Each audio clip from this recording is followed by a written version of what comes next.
বাঙালি হিন্দুদের পূজা পার্বণের মধ্যে অন্যতম পূজা হচ্ছে সরস্বতী পূজা। পূজা পার্বণ আসলে শাঁখরি বাজার সেজে ওঠে নানান রঙে। বিভিন্ন রকমের মূর্তি নিয়ে আসে পালেরা। 1500 শ্রীনগর থেকে 1500, 2000, 1200, 800 লাভ সীমিত হয়েছে এবারকার।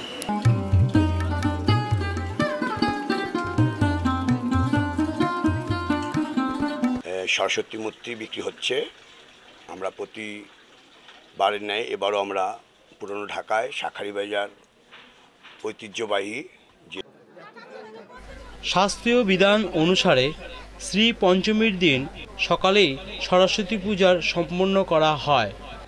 সাধারণত পূজার আচারাদি মেনেই, তবে এই পূজায় কয়েকটি বিশেষ উপাচার বা সামগ্রিক প্রয়োজন হয়, যেমন অব্র, আবির, আমের মুকুল, দোয়াত কলম ও জবের শীষ, বাসন্তী রঙের সাদা ফুল।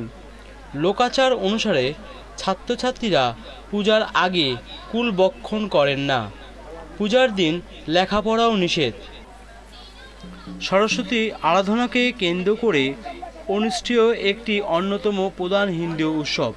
শাস্ত্রীয় বিধান অনুসারে মাঘ মাসের শুক্লা পঞ্চমী তিথিতে সরস্বতী পূজা আয়োজিত হয়। সরস্বতী পূজা উপলক্ষে বিশেষ উৎসাহ উদ্দীপনা উপলক্ষিত হয়। অতি আনন্দের সহিত শিক্ষা প্রতিষ্ঠানে ছাত্রছাত্রীদের গৃহে ও সার্বজনিক পূজা মণ্ডপে দেবী সরস্বতীর পূজা করা হয়ে থাকে। ধর্মপ্রাণ হিন্দু পরিবার এই দিন শিশুদের হাতেখড়িও দিয়ে থাকেন। ব্রাহ্মণ ভোজ ও পিতৃতর্পণের প্রথাও প্রচলিত রয়েছে। পূজার দিন সন্ধ্যায় শিক্ষা প্রতিষ্ঠান ও সার্বজনীন পূজা মণ্ডপগুলোতে সাংস্কৃতিক অনুষ্ঠান আয়োজনও করা হয়।